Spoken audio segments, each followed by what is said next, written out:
지난번에는 우리가 수보리 부처님의 제자인 수보리가 부처님께 안욕따라 삼약 삼보리를 우리가 얻기 위해서는 어떻게 수행을 몸을 잘 닦아야 될 것이며 또 마음을 어떻게 잘 조복받아야 할 것인가 항복받아야 할 것인가에 대해서 부처님께 물었습니다. 그래서 부처님께서 오늘 대답을 하는 겁니다. 다시 말해서 금강경의 구성 내용이 서분 부처님이 어느 때에 어떤 제자들과 더불어서 계시면서 이 금강경 법문을 설하기 위한 자세를 취했다. 그 다음에 그 대중들 가운데에 수보리가 일어나서 부처님께 절을 하면서 어떻게 안욕따라 삼약 삼보리를 얻기 위해서 주수하고 또 항복할 것인가, 마음을 잘 조복받을 것인가에 대해서 물었습니다. 그래서 오늘부터 이게 나오는 소위 대성정종분이라는 제목과 같이 정말로 부처님께서 대성의 바른 근본을 가지고 우리 이 수보리의 물음에 대답을 해주는 그런 내용이 되기 때문에 금강경 법문이 사실은 오늘부터 시작이 되는 겁니다.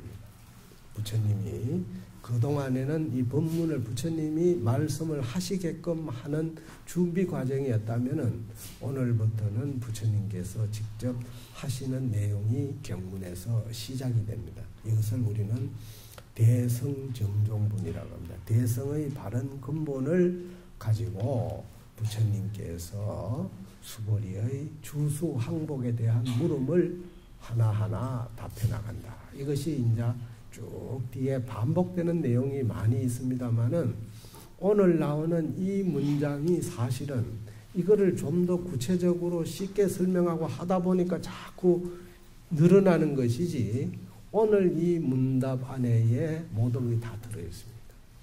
다시 말해서 어떻게 주수하고 어떻게 우리가 마음을 항복받습니까? 이렇게 한 내용에 대해서 부처님이 아주 간단하게 대답을 하셔요.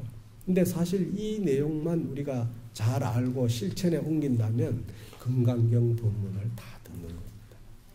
그런데 이것이 안 되니까 부처님께서도 뒤에 또다시금 반복해서 좀 더 구체적으로 또 쉽게 우리가 접근하고 이해할 수 있게끔 또 실천할 수 있게끔 설명해 나가는 내용이 이어지는 겁니다. 그래서 오늘은 이 금강경의 법문 내용의 소위 핵심이라고 하는 대성, 소위 큰 부처님의 말씀은 대성 법문이라고 그래요. 다시 말해서 우리가 한 사람을 상대로 해서 한 사람을 교화시킨다 이러면은 그거는 소성심에 불과하지 않아요. 좀 더 적극적이지 않습니다. 그러나 이 지구상에 즉 우주 속의 모든 생명을 상대로 해가지고 생명을 다 일깨워주기 위한 법문을 하시기 때문에 그래서 대성법문이라고 대성정종이라고 정종은 바른 근본을 가리킨다. 우리에게 일러준다. 이런 뜻입니다. 그러면 이 원문을 한번 같이 따라 읽고 해석을 제가 하도록 하겠습니다. 부처님께서 수보리에게 말씀하시되 모든 보살 마살은 응당 이와 같이 마음을 항복받아야 하나니 있는 바 일체 중생의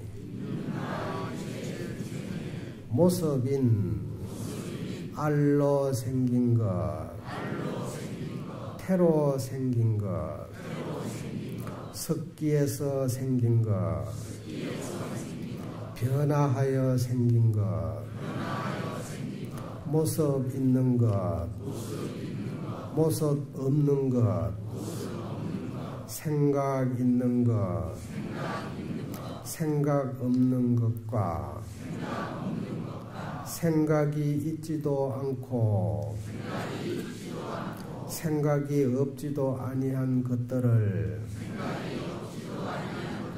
내가 남김이 없는 멸반에 들게 해서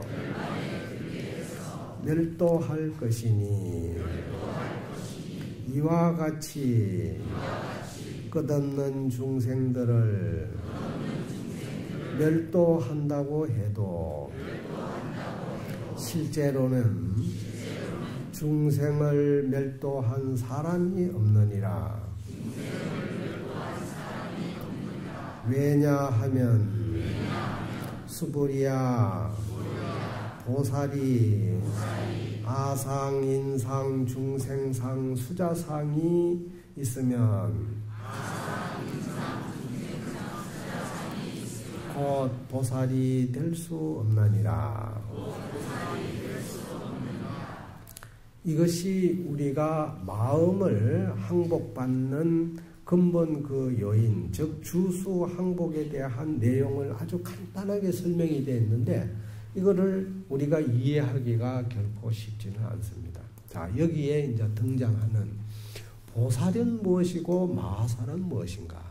또 중생은 무엇이고 부처라는 것은 무엇인가? 다시 말해서 우리가 생각하고 있는 이 우주 속에는 구류라고 하는 지금 여기에 나오는 태란섭파, 그 다음에 유상, 무상, 유색, 무색, 그 다음에 비유상, 비무상, 이 구류 중생을 지금 열거하고 있습니다. 근데 부처님이 이 구류 중생을 모두 다 제도해가지고 내가 열반에 들고자 한다. 다시 말해서 우리가 열반은 죽음을 말하는 것이 아니라 무념무상의 경지에 안주할 수 있는 그런 모습에 들게 한다는 뜻입니다. 우리가 보편적으로 얘기하는 멸반 하면은 죽음을 의미하는데 여기서는 죽음이 아니라 우리가 살아있는 삶 속에서 어떤 경계에 끄달리지 아니하고, 다시 말해서 내 몸과 마음이 나를 상대로 하고 있는 모든 대상물, 그 대상물을 아주 평등하게 보는 것. 그 다음에 두 번째는 그 대상물에 대해서 내가 그 대상물과 똑같은 불성을 가지고 있다고 인식을 하면서, 그러면서도 나보다 못한 중생에 대해서는 그 중생을 끝까지 부처의 길로 이끌겠다고 하는 이런 그 원력을 가져야 된다는 걸 말하고 있습니다. 그래서 여기에서 보살, 보통 이제 우리가 말하면 보살 하는데 사실은 보살이란 말을 간단하게 해석하면은 그냥 깨달을 수 있는 성품을 가졌다, 부처의 씨앗이 담겨져 있다, 이렇게 해석을 하지만 좀 더 넓은 의미로 생각하면은 전념이 청정하고 후렴이 청정해야 보살이다. 이 말은 뭐냐면 본래 내가 태어날 때는 무념무상이야.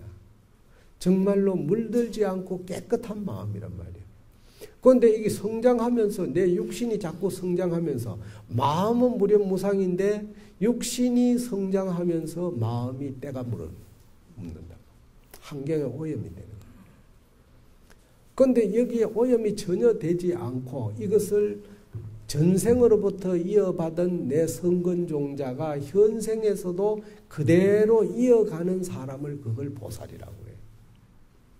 그렇게 본다면은 여기에 앉아 있는 분들이 보살이 지금 몇 명이 계세요? 정말로 내가 전생으로부터 이어받은 그 성근종자를 한 번도 잊어버리지 않고 그것을 현생에서도 그대로 실천에 옮겨가는 사람, 그게 보살이에요. 다시 말해서 내 몸과 마음의 동요를 일으키지 아니하고 생활할 수 있는 사람이 그게 보살인데, 그럼 마살이라는 건 뭐냐? 마살. 보살이면 됐지. 그럼 마살은 뭐냐? 다시 말해서 마살은 좀 더 적극적이에요. 그러니까 내가 살아가는 환경이 더러우면은 내부터 깨끗하게 해야 되겠다는 마음을 가지고 솔선하는 거예요. 응? 그러면 우리가 길을 가다가도 휴지가 떨어지면은 그 휴지가 떨어지면은 다른 사람에게 복이 흉하게 느껴진다고 하는 마음을 가지면 그 사람은 마살이야. 그래서 그 휴지를 줍는 거야. 주워가지고 치우는 사람은 마살인데 휴지가 떨어지든 말든 마음이 착하기만 하면 그건 보살이에요. 그 보살과 마살의 의미를 아시겠죠? 정말로 우리가 살아가는데 모든 사물을 대하는데 남한테 피해를 안 주기는 쉽습니다. 근데 남한테 피해를 안 주기는 쉽지만은 남이 감화를 받을 수 있게끔 내가 남에게 베푼다 하는 것은 쉽지가 않습니다. 이거는 마살이 돼. 마살만이 할 수 있는 거예요. 그러니까 보살은 수도 없이 많아도 마살은 드문드문 웃자다가 하나씩 보이더라고. 보면은 드물어요. 그런데 이 보살마살이 부처님이 수보리에게 말씀하기를 보살마살이 응당히 이와 같이 마음을 항복받아야 한다. 그럼 이와 같이 마음을 항복받아야 한다는 것은 뒤에 나옵니다. 그게 바로 구류중생이야. 있는 바 일체 중생의 유인 저 난생 알로 태어나거나 태로 태어나거나 습기에 태어나거나 또는 변화하여 태어나거나 또 모습이 있거나 모습이 없거나 또 생각이 있거나 생각이 없거나 생각이 있는 것도 아니요 생각이 없는 것도 아닌 그런 중생들을 내가 다 무여열반, 열반은 열반인데 무여라고 그랬어요. 이 무여라는 것은 뭐냐? 다시 말해서 마하살이 이 구류 중생을 모두 다 열반에 안주시키겠다고 하는 원력을 가져. 내만 극락 가는 게 아니고 모두가 함께 다 극락왕생하겠다고 하는 이런 원대한 염원을 가지는 사람만이 마음을 항복받을 수가 있다. 우리가 마음을 조복받으려면은 이런 원대한 마음을 갖지 않으면 조복받을 수가 없는 거예요. 다시 말해서 우리가 살아가는 삶에서 우리는 얼마나 천차만별의 분별상을 가집니까? 모든 것이 내 이 좁은 소견에 초점을 맞춰가 나한테 이로우면은 예쁘게 보이고 좋게 들리고 하는 모습이 그냥 모든 게 즐거운 거야. 그런데 나의 이 마음 초점에 맞지만 않으면은 어떻게 돼요? 꼴도 보기 싫고 듣기도 싫어지고 움직이는 모습 자체가 보기만 해도 그냥 화가 나는 거예요. 이런 마음을 가지고서 우리가 마음을 항복받을 수 없다는 거예요. 절대. 그러니까 부처님이 수보리에게 말씀하시되 마음을 항복받으려면은 구류중생, 우리가 살아가는 데는 중생이라면은 정말로 사람은 사람류만 사람이 최고라고 생각하는 거예요. 그런데 짐승 속에서는 짐승은 짐승 나름대로 지가 제일이야. 그런데 이것을 고르게 똑같이 보는 안목을 갖는다는 거 이게 쉽지가 않습니다. 그래서 불교에서 첫 번째 부처님이 우리에게 가르치는 것이 생명을 사랑하라. 그게 불살생이에요. 우리가 방생하는 이유도 바로 거기에 있습니다. 생명을 사랑하는, 즉 이 세상의 우주 속에 살아가는 모든 생명, 태란서파와 거기에 유생, 무생, 유상무상, 비유상, 비무상, 이 구류 중생이 똑같다고 보는 거예요. 하나도 차별 없이 본다. 이런 생각을 가지는 것이 이거 쉽지 않습니다. 그래서 내가 우리 도량에 이래 다니면서도 항상 이 저게 이게 천장에 처마 밑에 그냥 망사로 가지고 쫙 둘러쳐가지고 새들이 못 들어가게 그냥 철저히 막아놓은 거 저걸 보면서 나는 마음이 아파요. 왜냐? 날아가는 새들이 이 산속에 제일 먼저 주인인데 언젠가 산속에 와서 집을 짓고 살면서 그 새들이 못 들어오게 막아제끼니 입장을 바꿔놓고 생각하면 해봐요. 여러분들이 사는 땅에 내가 주인이라 하고 있는데 만약 어느 날 다른 사람이 와가지고 집을 짓고 못 들어오게 하면 어떻게 하겠어요? 얼마나 순한 거야. 짐승이나 새들이 여러분들을 원망합니까? 그 막아놓으니까 안 당하는 것 뿐이에요. 우리가 살아가는 삶의 모습이 어쩌면은 너무 인간이 인간 중심으로만 살아갑니다. 생명 중심이 되어야 돼, 앞으로는. 모든 생명은 평등하다고 하는 이런 어떤 사고를 갖지 않으면요, 이 사회 속에서 우리가 말하는 계층 간의 갈등, 가진 자, 못 가진 자, 세력이 있는 자, 세력이 없는 자, 이것이 평등해질 수가 없어요. 조화를 이룰 수가 없어요. 다 저마다 잘났다고 주장하기 때문에. 그래서 이 부처님 법이 좋다는 것은 뭐냐? 바로 생명 존중 사상이에요. 부처님이 마음을 항복받으려면 구류 중생을 똑같이 봐야 된다 이거예요. 다 불성이 있고 다 부처다 하는 마음을 우리가 가지는 것이 첫 번째 조건이다. 그래서 그 중생들을 내가 어떻게 하든지 간에 열반에 들게 한다. 무여열반에 하나도 남김없이 전부 다 열반에 들게 하겠다고 하는 이런 원대한 적극적인 마음을 가져야 그 사람이야말로 항복받을 수 있는, 마음을 조복받을 수 있는 사람이다 이겁니다. 뿐만 아니라 이와 같이 멸도 무량무수 무변중생, 수많은 중생을 제도해서 다 내가 마쳤다고 하더라도, 멸도는 제도해 다 마쳤다 이 말이에요. 제도해 다 마쳤다 하더라도 실로 중생은, 구류 중생은 평등하기 때문에 본래 제도할 자와 제도 받을 자가 없다고 하는 인식을 가져야 된다. 없다고 하는 인식. 이게 이제 뒤에 좀 더 구체적으로 설명 나가면은 이제 억무소조 이생기심이란 말이 뒤에 나옵니다. 참 이거 쉽지가 않잖아요. 구류 중생을 똑같이 보고 그 중생을 내가 똑같이 제도해야 되겠다고 하는 원대한 꿈을 가지고 그걸 실천에 옮기면서도 수많은 중생을 제도했어도 내가 중생을 제도할 중생이 본래 없는 것이다 하는 이런 인식을 갖는다는 게 참 쉽지가 않잖아요. 여러분들이 보시를 하면은 한 푼 줬으면은 줬다고 하는 그 생각이 내리에 탁 꽂혀 있어. 응? 그래서 그 사람만 보면은 내가 저 사람 얼마 줬는데 하는 생각이 있잖아요. 근데 줬는데 하는 생각만 가져도 고맙잖아요. 달라 소리 안 하니까. 내놓으라 소리 안 하니까. 그런 생각만 해도 고마운데 진짜 보살 마살이 되려면은 줬는데 하는 이 생각이 없어야 된다. 왜 그러냐? 받을 자와 줄 자가 본래 없다.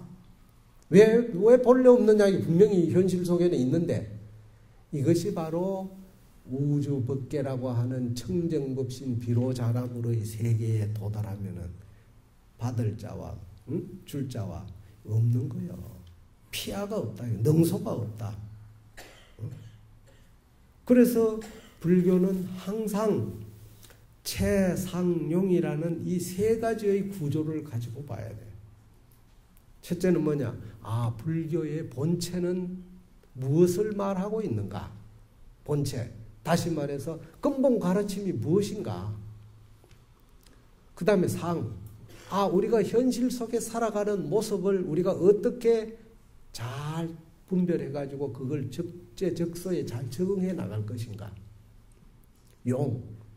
그러면서 내 마음을 쓰는 거예요. 참 이거 쉽지 않아요. 여러분들이 가정에 살아가면서 남남이다가 사돈이 되면 어떻게 돼? 아무래도 남남일 때는 전혀 관심이 없는데 친척이라고 하는 그런 것이 걸려지면은 뭐가 됩니까? 모양이 갖춰지게 되면은 함부로 못하잖아요. 용심. 함부로 못하잖아요. 그 사돈의 예우를 다 해주는 거예요. 친구도 마찬가지입니다. 남남으로 살 때는 아무 관계가 없는데 친구가 됐다고 했을 때는 친구의 예를 갖출 줄 알아야 된다. 응? 그렇게 마음을 적재적소에 잘 쓸 줄 아는 사람을 그걸 뭐냐? 주수, 주할 주자, 머무를 주자, 닦을 수자. 우리가 어디에 가서든지 어디에 주하더라도 그 모습 그것을 하나도 소홀함이 없이 적재적소에 마음을 잘 쓴다. 즉 상대가 불편하지 아니하고 상대가 마음이 상하지 않게끔 내가 마음을 잘 쓴다. 그래서 최상용. 그런데 이거를 좀 더 불교의 근본 가르침으로 들어가면 이걸 세 가지로 구분할 때 뭐라고 하냐. 공가중이라고 그래. 공, 빌공자. 가는 뭐야? 거짓가자. 중은 뭐야? 중립이라는 중자. 근데 이 우주의 모든 것이 본체는 본래 비었다. 본래 비어져 있는데도 불구하고 가립이란 것은 변화할 수 있는 요소를 갖춘 걸 말하는 겁니다. 그걸 우리는 가립이라고 그래요. 그러니까 언젠가는 변화하지 않는 게 이 지구상에 어떤 모양이 변화하지 않는 게 어디에 있느냐 이거야. 그런데 공이라고 하는 모든 게 비었다 해도 안 맞고 모든 것이 존재한다고 해도 안 맞는 거야. 그런데 이 양면을 다 좋아하는 걸 뭐라고 그래? 그걸 중립이라고. 중립. 그 두 가지의 조화된 마음을 엎어서 설 줄 알아야 우리가 그것을 중도에 들어갔다. 중도를 실천하는 것이다. 그 여러분들이 일상생활 속에서 이 금강경 법문을 들으면서 그런 마음의 변화가 일어나지 않으면 의미가 없습니다. 우리가 살아가는데 정말로 이 세상의 삶을 어떻게 사는 게 가장 보람되게 사느냐. 여러분들이 얼마 전에 저 교도소에서 휴가 나와가 안 돌아가가지고 저 내 창녕인가 어디 산에 가가지고 양산인가 절 옆에서 죽었는데 이 사람이 그 유서에 뭐라고 남겨놨냐. 어머님과 형제들에게 미안하다. 모두를 원망하지 않는다. 마지막에 뭐냐? 모든 것이 헛되고 헛되도다. 이 사람이 교도소에서 무슨 기독교 단체의 독실한 신자였다는데 그 할머니를 만나가지고 절에 가가지고 이틀 밤을 잤다 이거예요. 뭘 배웠겠어요? 정말로 부처님의 가르침이 모든 게 공하다. 모든 게 가립이다. 우선 그냥 존재하는 것뿐이다 이거야. 그런데 그 사람이 그 생명을 끊는 것은 어쩌면은 중도의 이치를 제대로 몰랐기 때문에 어쩌면 그 사람이 중도의 이치를 받아들이기에는 너무나 많은 것을 잃어버린 행동을 취한 거야. 다시 말해서 카보를 받을 일이 너무나 두려운 거지. 그러니까 죽는 거야. 그래도 남에게 피해를 주지 않고 그런 생각을 가진 자만이 남에게 피해를 주지 않는 거지. 남을 원망하고 이 세상이 헛되다고 생각한 게 아니라 이 세상이 모든 사람 때문에 내가 헛되다고 생각하는 마음을 가진다면 그 사람은 못 죽어요. 정말로 그것이 남의 일이 아니라 우리의 삶의 모습입니다. 그대로예요. 여러분들에게 지금 뭐 그냥 대단한 위치에서 어떻게 살아가는지 모르지만 사실 분해해보면은 별거 없는 겁니다. 아무것도 아니에요. 그리고 한생 살다가 가는 거 아니에요? 결국은. 근데 이렇게 우리가 살아가는 삶의 변화가 다양하더라도 여기서 정말로 내가 마음을 한번 항복받는다. 즉 모든 중생을 사랑하는 이런 원대한 마음을 한번 일으킨다는 거. 이거는 그 공덕이 영원한 거예요. 공덕이. 그래서 이 금강경의 뒤에 나오고 있습니다마는 이 금강경의 법문을 듣는 그 공덕은 말할 것도 없다. 마치 칠보, 금은 칠보로 가지고 보시하는 물질적 공덕보다도 훨씬 크다 하는 게 부처님이 뒤에 계속 설명이 나오고 있습니다. 여러분들은 이런 계의 금강경의 법문을 한번 들으면서 마음의 변화를 일으킬 수 있다는 이 자체에도 엄청난 공덕이에요. 성공 공덕을 쌓아오지 않으면 이런 얘기도 들을 수가 없어요. 그런데 여기서 중생을 멸도해도 중생을 멸도할 자가 본래 없다고 하는 마음을 가진다고 했을 때 도대체 중생이 뭐냐? 중생이. 또 부처는 뭐냐? 이거를 육조스님이 아주 간결하게 설명한 것을 제가 해석을 해보겠습니다. 중생이 불성과 본래는 다름이 없다. 중생이 가지고 있는 마음이나 부처의 마음이나 본래 다름이 없다는 거예요. 똑같다 이게야. 그런데 왜 중생이라고 하고 부처라고 하느냐? 그 이유는 간단하다. 즉 사상이 있는 것을 반연했기 때문에 열반에 들지 못한다. 사상. 이제 여기에 금강경의 핵심인 사상이 나옵니다. 다시 말해서 수많은 중생을 제도해도 제도 받을 자가 없다고 하는 그런 근본의 이치를 말씀을 하시면서 왜 그러냐 부처님 말씀합니다. 하이고요 왜 그러냐 수벌이야. 만약 보살이 아상인상 중생상 수자상이 있다면 그 사람은 보살이 아니니라. 이 금강경의 핵심이야. 이 사상이라고 그러는데 이것을 이 사상이 우리가 살아가는 삶 속에서 버리고 살아간다면 그 사람은 정말로 부처다. 그런데 중생은 바로 이 사상을 버리지 못하기 때문에 중생이라 얘기야. 그런데 어떤 게 아상이고 어떤 게 인상이냐? 육조스님의 말씀에 의하면은 우리가 깨닫지 못했다, 미했다 이랬을 때는 부처가 중생이 되는 거예요. 깨닫지 못하고 미했다 하는 건 부처가 중생이야. 그래서 우리가 인간으로 부처의 몸으로 태어나가지고 부처의 마음을 쓰지 못하고 중생의 모습을 가지고 중생의 마음을 쓰면서 살아가는 이유가 뭐냐? 무명업식.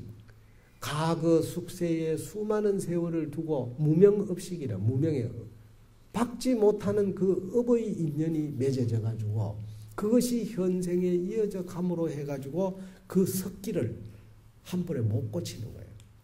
그게 잘 안 되잖아요. 잘 안 고쳐지는 거예요.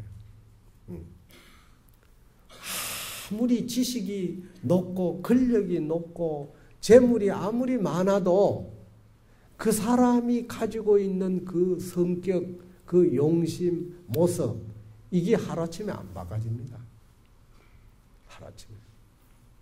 요즘에는 뭐 기술이 뛰어나가지고 성형술을 해가지고 그냥 조금 못생겨도 잘생기게 만들고 좀 따듬어가지고 변화를 시켜서 전혀 과거 모습이 아닌 것처럼 만들어낼 수 있다 하더라도 그 마음의 성형은 어느 의사도 못해.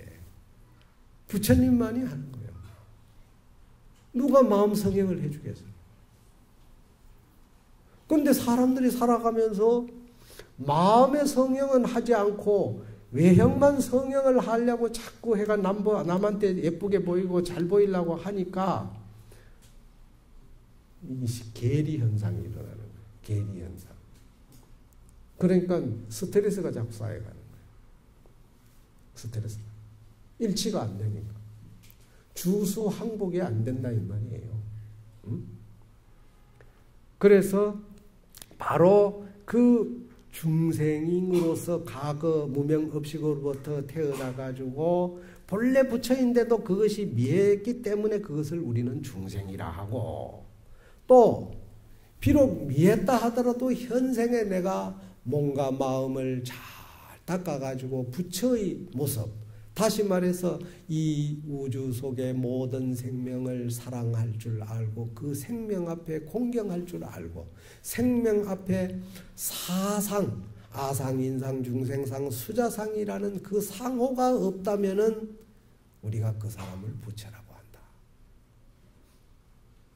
사상에 대해서 구체적으로 설명이 나겠습니다만은 그걸 부처라고 하는데, 그러면 중생이라고 했을 때, 깨닫지 못한 사람이라고 했을 때 우리는 그런 사람을 어떤 사람이냐?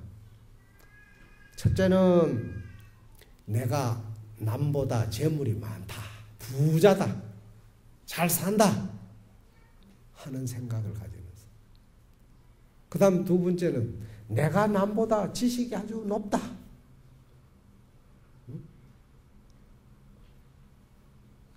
어제도 어떤 분이 그러더라고. 내한테 와가지고 앉자마자 아니 뭘 가지고 있는 전공이 뭡니까 하니까, 아우 저는 뭐 어느 대학 나와가지고 미국에 어디에 뭐 저 유학을 하고 어디에 박사학위를 하고 뭐 어디에 뭐 한참 늘어놓는 거야.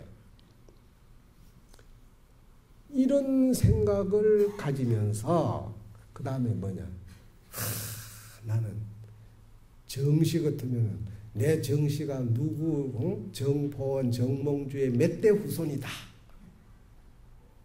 자기 족성을 자랑하는 거야. 이런 것을 내세우는 사람을 뭐라고 해? 그게 아상이라고 해. 아상. 응? 다시 말해서 내가 잘 산다, 남보다 잘 산다, 남보다 많이 배웠다, 내가 가문이 아주 출중하다, 훌륭하다, 이거를 내세우는 사람을 우리는 그런 사람을 뭐라고 그러냐, 아상이 높다. 아상이. 그럼 여러분들이 지금까지 살아오면서 과연 아상 없이 살아왔어요? 살아왔냐? 전부 다 아마 이 중에서 한마디씩은 다 하고 남한테 얘기하고 살아왔잖아요. 응? 또 그걸 아상이라는데, 그러면 인상은 그러면 어떤 거냐? 인상이라는 것은 나는 예의도 바르고 의리도 있고, 응? 또 남한테 신뢰도 받고, 정말로 남한테 조금 더 피해를 주지 않는, 유교에서 말하는 이 예지 신이라는 이 오상을 잘 실천하는 사람이다. 그래서 자기 스스로 자부하는 거야. 응? 자부하기는 하는데, 다시 말해서 말만 자부하지 그걸 실천에 옮기는 것은 뒷전이에요.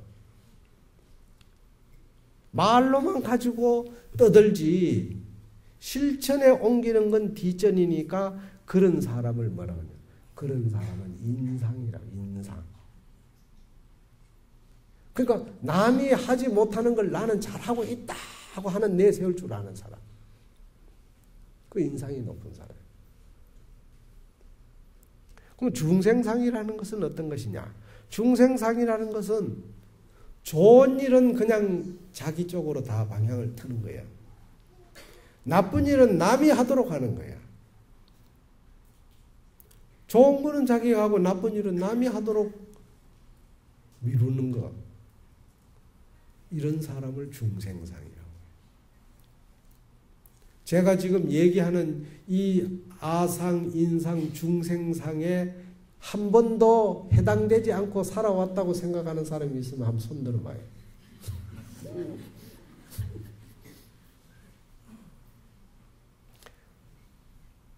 정말로 우리가 살아가는데 좋은 일은 남한테 미루고 남이 하기 싫은 일을 솔선해서 내가 한다고 생각해봐요. 그 사람은 중생이 아니에요. 그런데 우리는 거꾸로 하잖아요. 또 우리가 살아가는데 수자상이라는 것은 뭐냐?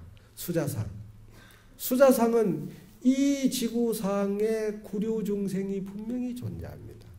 자, 우리가 지금 인식할 수 있는 거는 태로 나는 거, 알로 나는 거, 그 다음에 습기에 기생하는 벌레들, 그 다음에 군뱅이가 나비가 되는 이 변화하는 생명체, 이 네 가지를 우리가 본다 이 말이에요. 거기에 유색, 모양이 있는 것, 모양이 없는 것, 생각이 있는 듯 없는 듯. 그런데 생각이 있는 것 같기도 하고 없는 것 같기도 하는 것. 예를 들어서 우리가 나무, 수목을 무정물이라고 그러잖아요. 수목이 무정물이지만은 뭔가 변화해서 움직이 크고 있어. 성장하고 있는 거예요. 그런데 여기에 바로 생각이 있는 듯 생각이 없는 듯 하는 이것을 우리는 뭐라고 그러냐. 형체는 없지만은 홀령만이 존재하기 때문에 그것을 우리는 기신이라고 해요. 그냥 기신. 안 보이니까. 그렇다고 해서 없다고 할 수도 없고 있다고도 할 수 없으니까 그냥 그걸 이 경전에서는 비유상 비무상이라고 했는데 생각이 있는 것도 아니에요. 생각이 없는 것도 아니라고 했는데 우리가 쉽게 말하면은 영혼, 영만 존재하는 세계. 그러니까 이 우주 속에는 이 구류 중생이 다 같이 살아가고 있는데 이 구류 중생을 낱낱이 분별해 볼 줄 아는 사람. 다시 말해서 이 생명을 똑같이 보지 않고 분별 나누어가 보는 사람을 수자상이라고 그래요. 수자상. 그래서 사실은 우리가 생명을 사랑하는 마음 때문에 제일 악취미가 고기 잡는 거야. 생명을 죽이는 거예요. 생명을 낚아가지고 죽이면서 자기가 즐거워가지고 어쩔 줄을 몰라. 나는 이 텔레비 보다가도 낚시 채널 나오면 제일 먼저 돌려버려. 딱 보기 싫은 거야. 생명을 잡아가 죽이면서 그걸 보고 즐거워하는 거는 정말로 그거는 부처님의 법이 뭔지를 한마디라도 들었다면 그런 짓 안 해. 왜? 우리가 그런 생명을 죽이지 않고도 얼마든지 살아갈 수 있어요.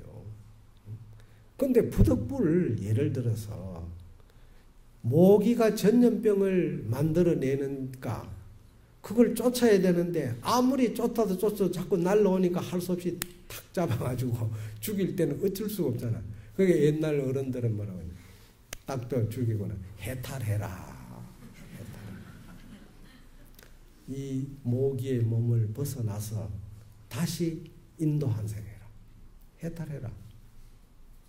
그래서 절에 가면 어떤 데는 가면은 요즘 절에서 개도 키우지만은 개 이름을 또는 고양이 이름을 해탈이라고 붙이는 데가 많아요.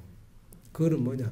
다음 생에 이 몸을 버리고 또 다른 몸으로 나와라고 하는 그런 염원을 담아가지고 불러주는 얘기예요. 다시 말해서 그 생명 존중 사상이 배어있기 때문에 그런 거예요. 그래서 그런 생명의 차별성을 가지고 보는 사람, 그 차별성을 가지고 대하는 사람은 수자상이다. 그 수자상. 그래서 우리가 살아가는데 이런 사람의 그 사상, 아상인상, 중생상, 수자상을 갖추면 이걸 버리지 못하면 그 사람을 우리는 중생이라고 한다. 그러면 어떻게 주수하고 항복할 것인가? 그 결론이 나왔어요. 바로 이 아상인상, 중생상, 수자상의 내용을 우리가 어떻게 실천에 옮길 것인가? 지금 부처님이 말씀하신 부처의 세계는 사상이 없어. 근데 중생의 세계는 사상이 있어. 근데 이것을 우리가 구별해가지고 마음을 대처할 수 있다면은 더 이상 금강경 법문을 할 필요도 없고 들을 필요도 없어요. 다음에 이제 이걸로 끝낼까요? 바로 여러분들이 들어도 그것이 하루아침에 안 고쳐지고 실천이 안 되는 거예요. 그러니까 이 법사가 입이 닳도록 또 얘기했던 거 또 하고 또 하게 되는 거예요. 그런데 이 금강경의 본 그 취지를 우리는 야부 스님이 하신 말씀, 즉 그 개송을 가지고 한번 생각해 보겠습니다. 개송에 뭐라고 나왔느냐? 정천 입지의 비직 안행이로다. 정천. 이마는 하늘을 보고 있고 발은 땅 위에 서가지고 있다. 근데 자, 한번 보세요. 네 발 걷는 거는 땅에 네 발을 디뎌가지고 걷는 거야. 근데 사람은 어떤 종류예요? 사람은 두 발이니까 직립이야. 바로 서가지고 다니는데 바로 서니까 어떻게 머리는 항상 하늘을 보고 있지. 머리를 땅으로 보고 걷는 사람이 있습니까? 없잖아요. 근데 이것은 뭐냐? 근본을 보라 이 말이야. 본래 부처의 세계는 변화가 없는 것이다 이 뜻입니다. 응? 안행비직이야. 눈은 옆으로 돼 있고, 응? 다시 말해서 비직 안행이야. 코는 어떻게 뽀쪼가에 솟아 올라가지고 밑으로 이렇게 보고 있잖아요. 콧구멍을. 근데 눈은 옆으로 돼 있잖아요. 근데 이 세상에 태어난 사람이 코가 뒤로가 붙었다든가 눈이 저게 입술 밑에가 붙은 거 봤어요? 똑같아. 이거는 뭐냐? 똑같은 사람은 똑같이 봐야 된다 이거야. 차별부터 하지 말아 이거지. 예? 우리가 이런 모습을 차별 없이 이렇게 봐야 되는데 우리는 어떻게 봅니까? 앞에도 나왔잖아. 저 사람이 나보다 얼마나 잘 살고 내가 저 사람보다 얼마나 잘 살고 있나? 또 저 사람은 얼마나 많이 배웠나? 내가 저 사람보다 얼마나 많이 알고 있고 많은 지식을 내가 배우고 있나? 또 내 가문은 저 사람보다 얼마나 좋고 저 사람은 또 나보다 가문이 얼마나 좋은가? 이 차별을 일으키기 때문에 중생으로 사는 거예요. 사상을 못 버리는 거지. 그러니까 하도 답답하니까 야부 스님이 말씀이 사람은 잘났든 못났든 이마는 하늘로 솟아있고 발은 땅을 딛고 서 있다. 코는 전부 다 뽀쪼가에 튀어나와가지고 있고 눈은 옆으로 다 있네. 참 간단한 대답이야. 평등하다. 똑같아. 이런 마음으로 여러분들이 인생을 살려고 하면은 세계관이 달라지고 인생관이 달라지는 거예요. 응? 그래서 한 법계 속에는 구류 중생이 있다. 그 중생의 모습이 저마다 다르지만 사람에게 있어서는 모두가 이마는 하늘을 향해 있고 코는 솟아올라 아래로 향하고 눈은 옆으로 찢어져 있다. 사람의 참모습이 이러한 육신 속에 담겨져 있어 신용의 묘를 나툰다고 했다. 그 사람의 외형이 이렇게 되어 있는 걸 보면서 마음도 변화 없이 이렇게 평등하게 볼 줄 아는 마음을 왜 못 가지냐 이거예요. 왜 마음의 눈은 뒷꼭대기가 붙었고 마음의 코는 왜 뒤로가 붙었느냐 이 말이에요. 외형을 똑같이 보듯이 마음도 그렇게 봐야 된다 이거예요. 응? 당당대도요 혁혁분명이로다 인인봉구하니 개개원성이네. 그러니까 아주 당당한 큰 도요 정말로 깨달음의 진리야. 혁혁분명이야. 아주 정말 밝고 밝아 분명하도다. 이런 이치로 본다면 뭐 여러 가지 설명이 필요 없다 이게야. 응? 그러니 그러한 모습은 사람마다 본래 구족하여 저마다 둥글게 이루어졌네. 사람마다 다 귀는 옆으로 붙었고 코는 중앙에 나와 있고 눈은 울로 옆으로 돼 있고 응?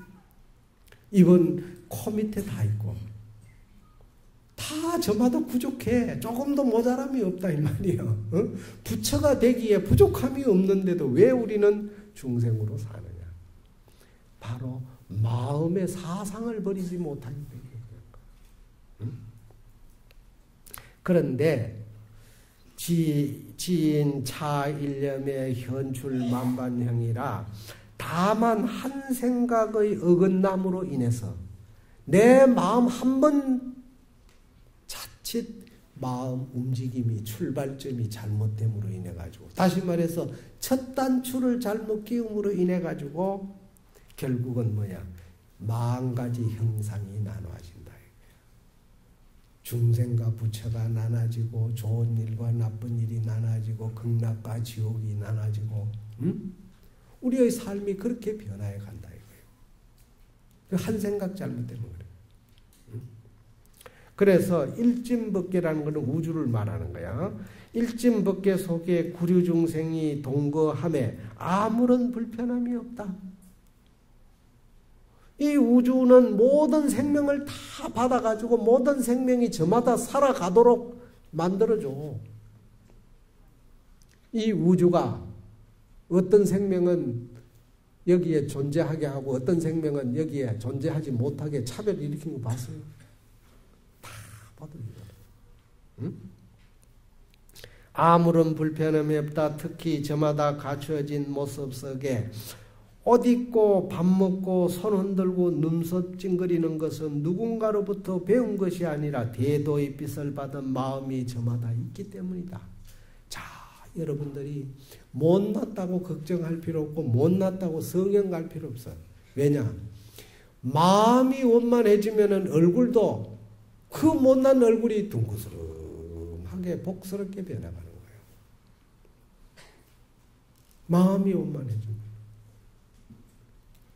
정말로 우리가 살아가는 삶의 모습이 이렇게 변해갈 수 있는, 이것은 지금 이 야부스님 말씀처럼 여러분들이 배고프면 밥 먹고 목마르면 물 마시게 하고 피곤하면 잠자게 하는 거, 이거 누구한테 배웠어요? 본래 가져난 내 기술이야. 내 능력이고.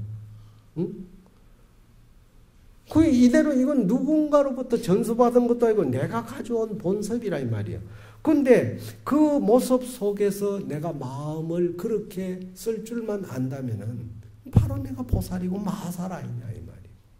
그런 사람이 주수항복하는 사람이다. 응?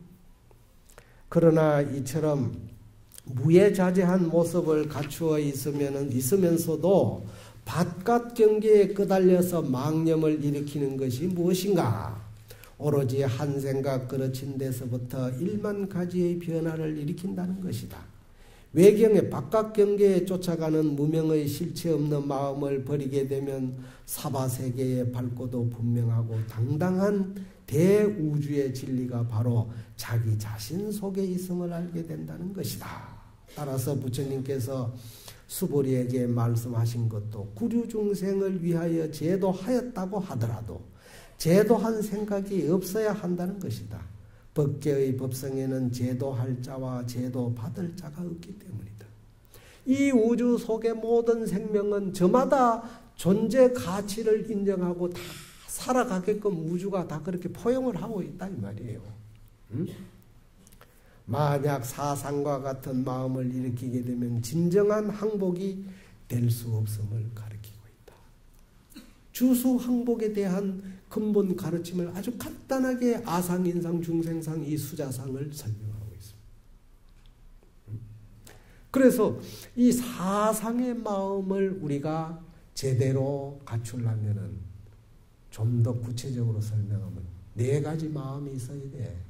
첫째는 광대심. 광대심. 광대심은 뭐냐? 광대심은 넓을 광자 큰 대자. 광대한 마음. 즉, 이 우주 공간 속에 나 혼자만이 사는 것이 아니라 모든 구류 중생의 생명이 더불어 살아간다. 함께 가고 있다. 하는 이런 인식을 확실히 가져야 돼. 이 넓은 마음. 거기에 제1심이 있어야 돼. 제1심. 제1심은 뭐냐? 그 더불어 살아가는 그 구류 중생을 내가 어떻게든지 간에 그 중생을 다 건져서 부처의 세계로 인도해야 되겠다. 이게 보살마살의 마음이야. 보살마살의 이 마음을 낼 줄 아는 사람. 우리가 이런 사람을 우리는 제1심. 정말로 마음 중에 첫 번째 내야 할 부처님의 제자로서의 마음이다. 그 다음에 상심, 항상 할 상자, 마음심자. 평등한 마음을 가지는 상심이 있어야 돼. 상심은 뭐냐? 내가 제도를 했다 하더라도 제도한 생각이 없어야 돼. 왜냐? 우주는 본래 가고옴이 없고 본래 생멸이 없고 본래 부정불감이야. 불구부정이야. 상심일 뿐이야. 항상 그 마음이야. 그 이치를 깨달아가야 돼. 그 다음 4번째는 부전도심. 전도되지 않는 마음. 이것이 뭐냐? 바로 아상, 인상, 중생상, 수자상 마음을 일으키지 않는 마음. 사상의 마음을 일으키지 않는 사람. 이걸 부전도십니다. 이런 생각을 가지면은 여러분들이 아마 조석으로 반야신경을 외울 때 그 이치를 알게 돼요. 그 반야신경에 보면 내용이 그렇잖아요. 색이고 공이요, 공이고 색이요. 부정불감, 불부부정. 더하지도 않고 덜하지도 않고 바로 이 우주를 두고 하는 소리야. 그러면서도 이 우주 속에는 수많은 형형색색의 차별상이 다 있어. 그런데 그 차별상이 이때 그 차별상이 본래 있는 것이 아니라고 보는 근본의 마음이 중요하다.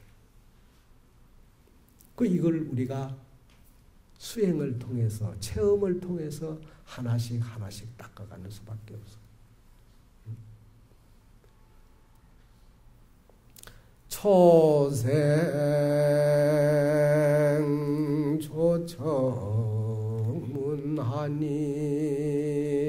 선성기수로다 나무이미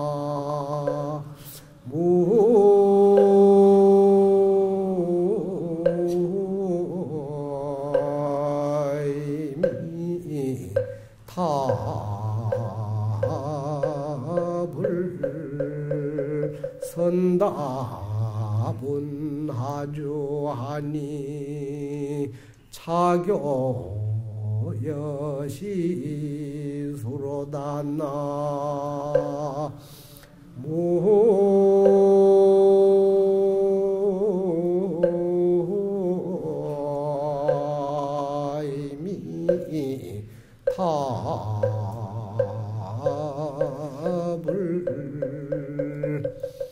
부처님이 자리를 펴고 앉아 계실 때 수보리가 일어나서 안욕따라 삼약삼보리를 우리가 얻기 위해서는 어떻게 마음을 항복받고 어떻게 마음을 닦아야 합니까? 하고 물으니까 부처님께서 자세하게 구류중생의 생명체를 열거하시면서 일일이 거기에 대답을 했는데 바로 그 구류중생을 우리가 차별 없이 동체, 동류, 동주의식을 가지고 사는 이 광대한 마음을 가져야 진정으로 우리가 항복하는 마음을 항복하는 것이고 또 사상심을 무너뜨리는 마음을 아상인상, 중생상, 수자상이란 이 무너뜨리는 마음을 가져야 진정으로 따끔히 내가 수행을 하는 것이 된다. 그게 부처의 길로 가는 것이다. 보살의 마살의 길을 가는 것이다. 이렇게 간결하게 설명을 했습니다. 다음에 이 내용이 또 구체적으로 설명이 되겠습니다. 오늘 금강경 야부송을 마치겠습니다. 그리고 한 가지 안내 말씀을 드리는데 저희 대웅전에 지금 인등을 켜고 있잖아요. 인등을 켜는데 제가 와서 보니까 이 인등이 작은 촉수에 소위 전력이 흐르고 있지만은 너무나 많이 연결이 되다 보니까 항상 화재가 위험했어요. 그래서 스파크도 들어 일어나고 이래서 사실 이번에 한 4,5천만 원 들여가지고 저를 싹 교체를 했습니다. LED로 교체를 했어요. 그것도. 그래야 전기도 적게 먹고 화재도 안전하다고 해가지고 LED로 교체하면서 하다 보니까 제일 높은 단에는 신도님들이 자기 등이 어디 있는지 찾기가 힘들다 이래서 한 단을 낮춰가 하다 보니까 등 배열 순서가 좀 달라졌어요. 그러니까 다르니까 자기 이름 없어진 줄 알고 와가지고 아마 들어 항의를 한다고 그러는데 내가 우리 사무실에서 등 배치도를 거래가 대웅전 앞에 하나 그려 놓았겠습니다. 그러면 내가 인등에 몇 번을 켜고 있다 하면 배치도를 보고 대웅전 안에 들어가서 자기 위치를 찾아가 보면 되니까 조금 더 염려하시지 말고 거기에 있는 분은 그대로 다 배치를 해놨으니까 빠뜨리지 않고 배치해놨으니까 그렇게 확인하시기 바랍니다. 그리고 5월 16일 날 소위 부처님 오시기 전날 전에 우리가 제등행렬이 있습니다. 가능한 한 우리 봉헌사 신도님들이 제등행렬에 좀 많이 참석을 해주시고 또 그 제등행렬이 마치면 강화문 광장에서 무차대회가 세계 아마 고성 큰 스님들을 모셔다가 무차대회도 열린다고 합니다. 그래서 큰 스님 세계 고성 스님들의 법문도 듣고 가능한 한 우리 봉헌사의 신도님들이 많이 좀 참석해 주시기 바랍니다. 네, 금일 법문